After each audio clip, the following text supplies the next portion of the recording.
간밤에도 뉴욕 증시에서는 관세 그리고 금리와 관련된 발언이 나오긴 했습니다만 시장이 크게 움직임을 보이진 않았습니다. 다우만 홀로 1%대 약간 강한 하락을 보였고요. 나스닥과 S&P 500은 모두 보합권에 오늘 거래를 마쳤습니다. 그 가운데 빅테크 종목들의 흐름을 놓고 봤을 때는 애플을 제외한 나머지 6개 종목들이 일제히 하락을 했었던 하루였고요. 조금 있다가 종목 코너를 통해서 조금 더 구체적으로 다뤄보도록 하겠습니다. 간밤 금 가격 같은 경우는 0.35% 정도 하락을 했습니다. 워낙 가파르게 가격 상승을 보여왔기 때문에 차익 실현 매물로 시장은 풀이를 하고 있고요. 그 가운데 미국의 10년물 국채가 같은 경우는 나흘 만에 하락을 하면서 간밤 10년물 국채 금리는 0.05포인트 정도 상승을 했습니다. 오늘 주요하게 지켜봐야 됐던 경제 지표 중에 하나는 바로 고용 쪽의 데이터입니다. 신규 실업수당 청구 건수 발표가 됐는데 21만 5천 건으로 일단 전망치를 하회하는 수치가 나왔고요. 그리고 2주 연속으로 신청하는 계속 실업수당 청구 건수는 직전주 대비해서 4만 천 건이 플러스되는 수치가 기록이 됐습니다.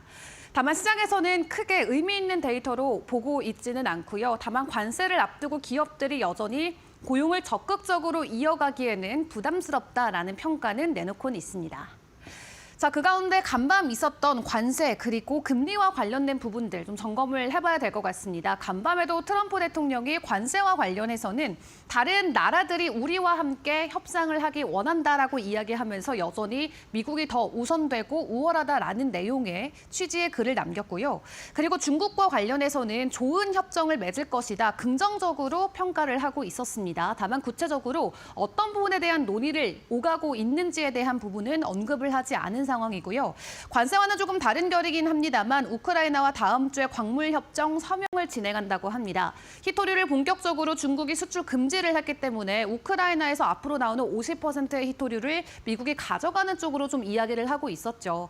다음 주에 드디어 광물 협정 서명이 준비가 된다라고 하는데 어떤 내용으로 서명을 하냐에 따라서 중국의 원자재 혹은 이 히토류 수출 금지안이 어느 정도 시장에 영향을 줄지를 가늠해볼 수 있는 하나의 힌트가 될 수도 있을 것 같습니다.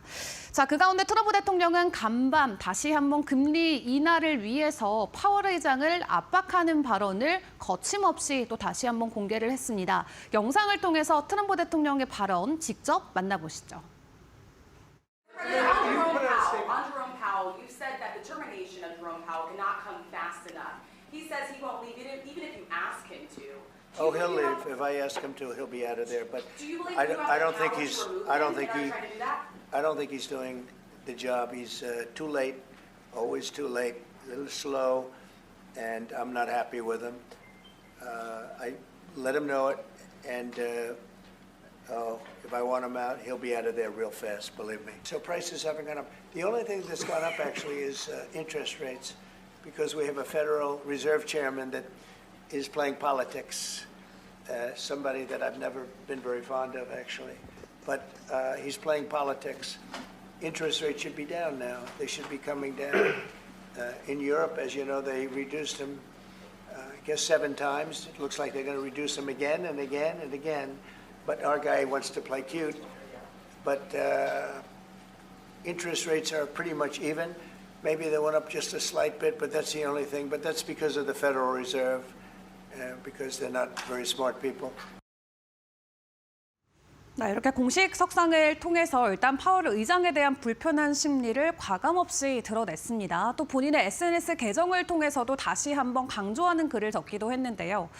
식료품이라던가 최근에 엄청 많이 올랐었던 계란의 가격 또한 내려지고 있다. 그렇기 때문에 인플레이션이 잡히고 있는데 왜 파월이 금리 인하를 안 하는지 모르겠다라고 이야기를 했습니다. 다만 파월 의장은 어제도 공식 석상을 통해서 발언을 했지만 앞으로 관세 때문에 인플레이션이 오를 수 있다라는 부분을 주목하고 있다고 이야기를 전해왔었고요. 간밤 또 다른 연준 이사도 지금은 금리를 인하할 시기가 아니다라고 재차 강조를 했습니다. 트럼프 대통령은 현재 수치만 놓고 봤을 때 인플레이션이 잡혀서 금리를 인하해야 된다라고 주장하고 있지만 연준은 조금 더 신중한 입장을 유지하겠다라는 것을 재차 강조하고 있는 상황인데 일단 5월 7일에 예정돼 있는 FOMC에서 어떤 결정이 나오는지에 따라서 증시 안에서의 변동성이 극심하게 커질 수가 있겠습니다. 일단 파월 의장 아직 임기가 1년 정도 남은 상황인데요. 일단 시장에서는 정당한 사유가 없이는 해임이 가능하진 않습니다. 그렇기 때문에 이렇게 트럼프 대통령 대통령의 발언이 시장에 크게 압박을 주거나 변동성을 키우지는 않는 모습이다 생각을 해보시면 될 것 같습니다. 자, 그럼 주요 종목들과 이슈들도 점검을 해보겠습니다. 빅테크 쪽 먼저 열어보도록 할 텐데요. 먼저 엔비디아입니다. 어제 7%대 급락을 맞이하고 오늘도 3%의 추가 주가 하락이 나왔습니다. 어제 저녁에 일단 중국을 방문을 했죠. 이 엔비디아 CEO가 지금 중국과 함께 계속해서 협력을 하겠다라는 의사를 재차 피력을 하고 있습니다. 그리고 만약 중국에 H20 칩을 수출하지 못하게 된다면 오히려 새로운 칩을 만들어서 규제에 부합하는 것을 팔겠다라는 입장까지 보여줬는데요. 그럼에도 일단 추가적인 가격 반등은 보이지 못한 채 하락세가 이어졌습니다. 앞으로 젠슨왕이 어떤 내용들을 공개하는지에 따라서 시장 안에서의 변동성이 더 커질 것으로 보여지는데요. 5월 엔비디아 실적과 함께 이 젠슨왕 CEO의 기조 연설까지 준비가 돼 있어서 5월 첫 번째 주 주목을 해보시는 게 중요할 것 같습니다. 자, 알파벳의 이슈도 열어보도록 하겠습니다. 간밤 알파벳도 추가적인 주가 하락이 나왔습니다. 1.4% 정도의 지수 하락이 나왔는데 독점 위반과 관련해서 결론적으로 유죄 판결을 받은 상황이고요. 사실 미국의 빅테크는 이렇게 독점 계약과 관련돼서 여러 가지 좀 리스크에 놓여 있습니다. 미국 자체에 대한 소송도 있지만 사실 유럽 쪽에서 이거를 하나의 협상 카드로 잡고 흔들고 있기 때문에 빅테크들한테는 계속된 리스크가 존재한다라고 생각을 해봐야 될 것 같고요. 그런 가운데 미국에서도 일단은 유죄 판결이 나왔다라는 부분에서는 다소 부담감으로 생각을 해볼 수가 있겠습니다. 자, 테슬라도 간밤에 추가적으로 보합권의 마무리를 지었죠. 일단 중국 쪽과 관련해서의 데이터를 함께 확인을 해보시면은 관세 때문에 부품 조달에 약간의 불안감이 있다라고 합니다. 그리고 다른 완성차 업체들에 대비해서는 훨씬 더 튼튼한 미국 내 인프라를 갖고 있기 때문에 관세에서 나름은 자유로운 종목으로도 볼 수 있겠는데요. 다만 부품과 관련해서 일부 우려감이 있다라는 것은 여러분들도 기억을 해보시면 좋겠습니다.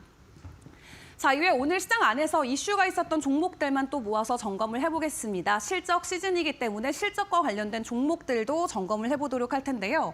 간밤 넷플릭스가 시간 외에서 실적 발표를 했는데 일단 실적 발표를 앞두고 기대감에 먼저 장중에 주가 상승을 보였습니다. 3.5%대 상승을 보였고 연초 대비 지금 넷플릭스 10% 정도의 가격 상승을 이어가고 있습니다. 주요 종목들이 지금 시간 외에서 지속적인 변동성을 보이는데 넷플릭스 같은 경우는 오늘 시간 외거래에서는 3% 정도의 추가적인 상승을 보여주고 있습니다. 다른 종목들과 비교해봤을 때 넷플릭스 올 한 해 움직임 상당히 긍정적으로 평가를 해볼 수가 있겠죠. 현재 연초 대비 지속적인 상승을 보여주고 있는데 관세로부터 자유로운 부분이 상당한 메리트로 자리매김을 하고 있고요. 1분기뿐만 아니라 다음 분기에 대한 가이던스까지 굉장히 긍정적으로 나오면서 시장에서는 환호하고 있는 모습입니다. 자, 그 가운데 동시에 실적을 내놨던 유나이티드 헬스케어는 좀 큰 폭의 주가 하락이 나왔습니다. 일단 1분기에 대한 실적 부담감도 있었지만 가이던스 또한 굉장히 부진한 것으로 확인되고 있고요. 메디케어에 대한 사용량 비중이 계속해서 올라가고 있는데 그 가운데서 정부가 지원하는 금액은 줄어드는 것으로 확인이 되면서 올 한 해에 대한 전망도 상당히 부정적이라는 거 주목을 해보시면 좋겠습니다. 자, 그 가운데 일라일릴리는 오늘 추가적인 상승을 보였습니다. 경구용 비만 치료제 임상 3상에서 긍정적인 결과를 공개하면서 장중에 두 자릿수 이상의 급등세를 보였는데요. 경쟁사들 대비해서도 무려 3년이나 기술이 앞서 있다라고 하고요. 세계 최초의 경구용 비만 치료제가 일라일릴리가 될 것 같습니다. 시장에 대한 기대감 계속해서 올라가고 있는 상황인데 추가적인 주가 급등이 나올 수 있을지 다음 주의 분위기도 해당 종목들 점검을 해보시죠. 자, 그 외 주요 일정들도 점검을 해보도록 하겠습니다. 일단 오늘은 부활절로 미국 증시는 휴장에 들어가게 됩니다. 다만 다음 주 월요일에 또 일부 국가들도 추가적으로 휴장을 들어가게 되는데요. 일단 다음 주에 주요 일정들을 함께 확인을 해보시면은 빅테크 종목들의 실적 발표가 있고요. 또 다음 달에도 추가적으로 빅테크 종목들의 실적이 준비가 돼 있는 만큼 앞으로의 변동성과 일정들도 저희와 함께 점검을 해보시는 게 중요할 것 같습니다. 지금까지 미국 증시 함께 점검을 해봤는데 그렇다면 국내와 연결해봤을 때 우리가 지켜볼 것들은 어떤 것들이 있을까요? 김수영 캐스터가 준비했습니다. 네, 간밤 뉴욕 증시에서 주목할 만한 기업들의 움직임에 오늘 국내장에서는 어떤 영향을 받을지 관련 이슈들과 함께 살펴보겠습니다. 네, 먼저 엔비디아입니다. AI 반도체 시장의 대표주자 엔비디아가 다시 한번 미국과 중국의 기술 갈등의 중심에 섰습니다. 젠슨 황 CEO는 중국은 중요한 시장이라고 밝히면서 미국 정부가 엔비디아의 AI 반도체 수출을 규제하고 있어서 공급 전략에 큰 부담이 된다는 뜻을 밝혔는데요. 제재를 따르면서도 고객을 잃지 않는 해법을 찾아야 하는 복잡한 딜레마가 강조됐습니다. 이 같은 불확실성은 국내 MDS테크에도 영향을 줄 수 있는데요. MDS테크는 엔비디아의 GPU와 AI 시스템을 기반으로 산업용 솔루션을 공급하는 국내 파트너사입니다. 자율주행 로봇, 그리고 국방 스마트 팩토리 등 고성능 컴퓨팅 수요가 늘면서 엔비디아와의 협업이 중요한 기업이기 때문에 이런 엔비디아의 수출 제재 장기화 여부는 MDS테크에도 영향을 줄 전망입니다. 네, 다음 기업 살펴보겠습니다. 미국 최대 보험사인 유나이티드 헬스가 예상을 뛰어넘는 의료비 지출로 실적 가이던스를 하향 조정했고 이로 인해 주가가 급락했습니다. 이러한 급락은 1998년 이후 최악의 낙폭이라고도 평가가 됐는데요.